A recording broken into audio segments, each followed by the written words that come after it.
আসসালামু আলাইকুম। এখন আমি দেখাবো কিভাবে আপনারা bepro.com.bd তে অ্যাকাউন্ট খুলবেন এবং পরীক্ষা দিবেন। তো প্রথমে আমাদেরকে যেটা করতে হবে সেটা হচ্ছে bepro.com.bd এই লিংকে যেতে হবে। আমি স্পেলিংটা বলছি bepro.com.bd। তো এই লিংকে যাওয়ার পরে আপনারা এখানে দেখতে পাচ্ছেন আমাদের সামনে ওয়েবসাইটটি আছে, এখানে বিভিন্ন কোর্স আছে তো ইত্যাদি। তো আপনাদেরকে যেটা করতে হবে এখানে লগইন বাটনে প্রথমে ক্লিক করতে হবে। তো ক্লিক করার পরে এখানে আপনারা দেখতে পাচ্ছেন এখানে ইউজার নেম এবং পাসওয়ার্ড দিয়ে আপনাদেরকে লগ ইন করতে হবে। তো আপনাদের যাদের এখন পর্যন্ত ওয়েবসাইটে অ্যাকাউন্ট নেই তাদেরকে লগ ইন করার আগে অবশ্যই সাইন আপ করতে হবে। তো আমরা প্রথমে সাইন আপ অপশনটিতে যাচ্ছি। তো আমরা এখন সাইন আপ পেজে চলে এসেছি। তো সাইন আপ পেজে আসার পর আমরা এখানে দেখতে পাচ্ছি এখানে আমরা first name, last name, user name, email, password, তারপরে পাসওয়ার্ডটি আবার দিয়ে অর্থাৎ কনফার্ম পাসওয়ার্ড করে আমরা এখানে রেজিস্টার করতে পারবো। তো রেজিস্টার করার জন্য আমরা এখানে ফিল্ড যেগুলো আছে সেগুলো নিজেদের তথ্য দিয়ে ফিল আপ করবো। ফিল আপ করার পর এখানে যে সাবমিট বাটনটি আছে সেটিতে হচ্ছে ক্লিক করলেই আমাদের সাইন আপ কমপ্লিট হয়ে যাবে। তো আমার যেহেতু অলরেডি এখানে একটি অ্যাকাউন্ট করা আছে তো আমি এখন আপাতত লগ ইন করে আপনাদেরকে দেখাচ্ছি। আপনারা যদি এখানে সাবমিট বাটনটিতে ক্লিক করেন তাহলে অটোমেটিক্যালি আপনারা সাবমিট হয়ে আপনাদের সাইন আপ হয়ে আপনাদের লগ ইনও হয়ে যাবে। তো আমি আপাতত লগ ইনটি করে দেখাচ্ছি। তো এখানে লগ ইনে ক্লিক করছি। তো ক্লিক করার পরে আমি এখানে একটি আপাতত ডেমো একজন স্টুডেন্ট অ্যাকাউন্টের আইডি পাসওয়ার্ড আমি লগ ইন করে দেখাবো।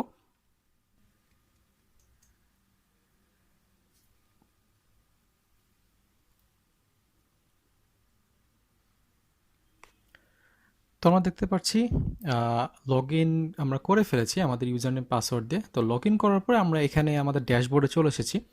তো আসার পরে আমাদেরকে যেটা করতে হবে সেটা হচ্ছে আমরা আমাদের যে পার্টনার বা যে স্কুল আছে সেটার পেজে যেতে হবে।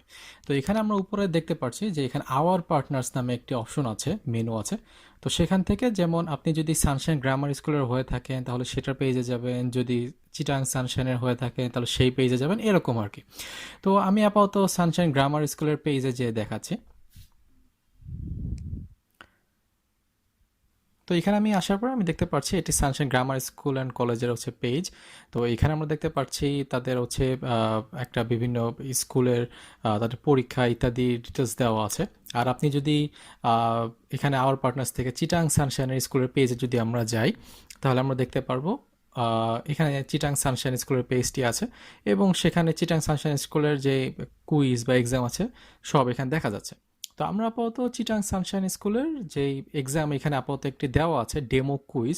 তো এটা হচ্ছে আপনারা যেদিন পরীক্ষা দিতে আসবেন তখন হচ্ছে আপনাদের যে পরীক্ষাগুলো থাকবে সব এখানে দেওয়া থাকবে। অর্থাৎ আপনি যদি যদি চিটাং সানশাইন স্কুলের স্টুডেন্ট হয়ে থাকেন তাহলে আপনাকে চিটাং সানশাইন স্কুলের পেজে আসার পরে সব পরীক্ষা আপনি এই পেজে দেখতে পারবেন।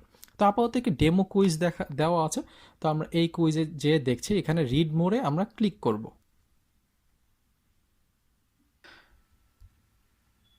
তো আমরা ডেমো কুইজের এই পেজে আসার পর আমরা এখানে দেখতে পাচ্ছি এখানে সব ডিটেলস দেওয়া আছে এইটার। তো আমাদেরকে যেটা করতে হবে এই যে ডান পাশে এখানে যে টেক দিস কোর্স বাটনটি আছে তো সেটিতে ক্লিক করতে হবে। তো আমরা সেটাতে ক্লিক করছি। তো ক্লিক করার পর এখানে দেখাচ্ছে congratulations you have been subscribed to this course. এখন আমাকে যেটা করতে হবে আমরা হচ্ছে কুইজ যেহেতু সাবস্ক্রাইব করে ফেলেছি তো আমরা এই কোর্সটা এখন স্টার্ট করবো, এই জন্য আমাকে স্টার্ট কোর্স বাটনে ক্লিক করতে হবে।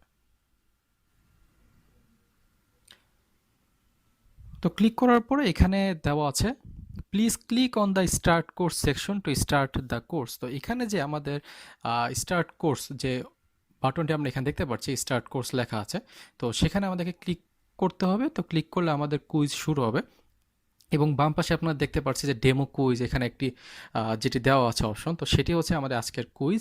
তো আমরা এখানে স্টার্ট কোর্সে ক্লিক করছি। তো আমরা দেখতে পাচ্ছি আমাদের এখানে একটি ইনফরমেশন দেওয়া আছে welcome to demo quiz, time 1 hour. যেদিন আপনাদের রিয়েল পরীক্ষা থাকবে, রিয়েল এক্সাম, তো সেদিন আপনাদের এখানে সেসব ডিটেলস দেওয়া থাকবে যে আজকে কোন এক্সাম, টাইম কতক্ষণ ইত্যাদি ইত্যাদি। এবং আমরা দেখতে পাচ্ছি এখানে একটা টাইমারও দেওয়া আছে আজকে যে 1 ঘন্টা পরীক্ষা হবে সেটির। তো আমরা এখন স্টার্ট কুইজে ক্লিক করছি। এখানে যে স্টার্ট কুইজ যে বাটনটি আমরা দেখতে পাচ্ছি স্টার্ট কুইজ, তো সেটিতে ক্লিক করলাম। তো তো ক্লিক করার পর আমরা দেখতে পাচ্ছি আমাদের যে কুইজ যেটি আছে সেই ইন্টারফেসটি আমাদের চলে এসেছে। তো ইন্টারফেস আসার পরে আমরা এখানে বাম পাশে দেখতে পাচ্ছি আমাদের আপাতত ৩টি কোশ্চেন দেওয়া আছে, কোশ্চেন 1, 2, 3। তো আমাদের যেদিন পরীক্ষা থাকবে সেদিন এখানে হতে পারে সেই পরীক্ষায় ৩০টি বা ৪০টি কোশ্চেন বা যতটি কোশ্চেনে থাকুক সব বাম পাশে আমরা এভাবে লিস্ট অবস্থা দেখতে পারবো। এবং আমরা যখন এই স্টার্ট কুইজ বাটনটিতে ক্লিক করব আমাদের কিন্তু টাইমার শুরু হয়ে যাবে এবং আমাদের কুইজও শুরু হয়ে যাবে। যেমন আপনি যদি পরীক্ষা শুরু করেন ধরুন 10টার দিকে যদি পরীক্ষা শুরু করলেন, তাহলে স্টার্ট কুইজে ক্লিক করলে যেহেতু আমাদের টাইম 1 আওয়ার, তাহলে কিন্তু 10টা থেকে ঠিক 11টা পর্যন্ত পরীক্ষাটি হবে এবং 11টার সময় পরীক্ষাটি অটোমেটিক্যালি শেষও হয়ে যাবে। তাই আমরা যদি আমরা পরীক্ষা শুরু করতে যাই সেজন্য আমাদেরকে প্রথমে স্টার্ট কুইজে ক্লিক করতে হবে। তো আমি ক্লিক করলাম। তো আমি দেখতে পাচ্ছি আমার কিন্তু স্টার্ট কুইজে ক্লিক করার পরে আমার কোশ্চেন চলে এসেছে। নাম্বার 1 কোশ্চেন হচ্ছে, what is the name of our country? তো আমি আপাতত আমার যেই আনসার সেটা হচ্ছে আমি দিচ্ছি বাংলাদেশ। তো দিলাম। তো দেওয়ার পর আমি এখানে দেখতে পাচ্ছি বাম পাশে কিন্তু টিক চিহ্ন চলে এসেছে, অর্থাৎ এই কোশ্চেনের আনসারটা আমার দেওয়া শেষ। এখন আমি নেক্সট কোশ্চেনে ক্লিক করব। তো নেক্সট কোশ্চেনে ক্লিক করার পর এখানে দেওয়া আছে what is the capital of Bangladesh. ঠিক আগের মতোই আমি এখানে ঢাকাতে ক্লিক করব, আমি আনসার। তবে আমার যদি মনে হয় যে আমি কোনো আনসার হচ্ছে পারছি না, আমার পক্ষে আনসারটি এখন দেওয়া সম্ভব না, বা আমি জানি না, বা আমি পরে দিব, এরকম কিছু আমি আপাতত স্কিপ করে যেতে চাচ্ছি, তাহলে আমি এখানে কোনোটি না দাগিয়ে আমি শুধুমাত্র নেক্সট কোশ্চেনে ক্লিক করলে আমি পরে কোশ্চেনে চলে যাব, যদি আমি কোশ্চেনটি স্কিপ করতে চাই। আর আমি একটা জিনিস সাজেস্ট করব যে পরীক্ষা দেওয়ার মাঝখানে আপনারা অবশ্যই আপনারা যতটুক পরীক্ষা দিয়েছেন, যতটুকু আপনারা আনসার সাবমিট করেছেন, ততটুক পর্যন্ত এসে আপনারা এই সেভ কুইজ প্রোগ্রেস যেটি আছে সেটির মধ্যে ক্লিক করে নেবেন। কারণ এরকম অনেক সময় হতে পারে যে আপনার মাঝখানে কারেন্ট চলে যেতে পারে, তো সেই ক্ষেত্রে আপনার আনসার নাও থাকতে পারে। তো এই জন্য সেভ কুইজ প্রোগ্রেসে ক্লিক করলে আপনারা যতটুক পরীক্ষা দিয়েছেন ততটুক আনসার সেভ হয়ে থাকবে। তো আমি সাপোজ এই কোশ্চেনটির আনসার আমি জানি না, তো আমি এটা আপাতত স্কিপ করতে চাচ্ছি। তো স্কিপ করার জন্য আমি জাস্ট নেক্সট কোশ্চেনে ক্লিক করলাম এবং আমি লাস্ট কোশ্চেনে চলে আসছি যে when did Bangladesh became independent. তো আমি সেটা জানি আনসার 1971। তো আমি সেটাতে ক্লিক করলাম। তো ক্লিক করার পরে আমি যদি এখন সাবমিট কুইজে ক্লিক করি তাহলে আমার কুইজটা সাবমিট হয়ে যাবে এবং আমার পরীক্ষা দেওয়া শেষ হয়ে যাবে। আর আমি যদি এরকম যদি আমার মনে হয় যে না আমি আগে কোনো একটা কোশ্চেন স্কিপ করে আসছি যেটা আমার আনসার মনে পড়েছে বা আমি জানি, তাহলে আমি যদি আগের কোশ্চেনে যেতে চাই তাহলে আমি এই যে প্রিভিয়াস কোশ্চেনে আমি এখানে ক্লিক করলাম। ক্লিক করার পরে কিন্তু এই যে আমার কোশ্চেনটি চলে আসছে, যে কোশ্চেন আমি স্কিপ করেছিলাম। অথবা আমি যে বাম পাশ থেকে এইখানে চাইলেও এখানে থেকেও আমি যেতে পারি, যে হচ্ছে যে হ্যাঁ আমি এর মাধ্যমে যাব। তো ঠিক আছে, আমি কোশ্চেন আসার পর আমি আগের মতো করেই আনসার দিলাম। তো দেওয়ার পরে আমি হচ্ছে নেক্সট কোশ্চেনে ক্লিক করছি। আমার হচ্ছে কোশ্চেনের আনসার কিন্তু দেওয়া শেষ, এরপরটা তো দেওয়া আছেই।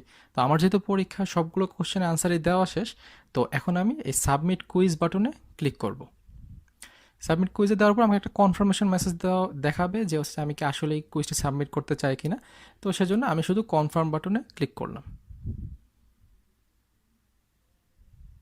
ক্লিক করার পর আমি এখানে দেখতে পাচ্ছি একটি প্রোগ্রেস বার দেখাচ্ছে, অর্থাৎ আমার কুইজটি এখন সাবমিট হচ্ছে। তো এই যে কুইজ সাবমিট হওয়া শেষ হওয়ার পরে যে আমাকে একটি কনফার্মেশন দেখাবে, thank you for your participation, অর্থাৎ আমার কুইজটি দেওয়া সম্পন্ন হয়ে গিয়েছে। এভাবে আপনি বিপ্রো ওয়েবসাইটে এসে সাইন আপ বা লগ ইন করার মাধ্যমে আপনারা কুইজে এনরোল করবেন এবং এনরোল করার পরে এভাবে একটি পর একটি আনসার সাবমিট করে সাবমিট কুইজে ক্লিক করলেই আপনাদের কুইজ সাবমিট হয়ে যাবে এবং পরীক্ষা শেষ হয়ে যাবে। Thank you for watching.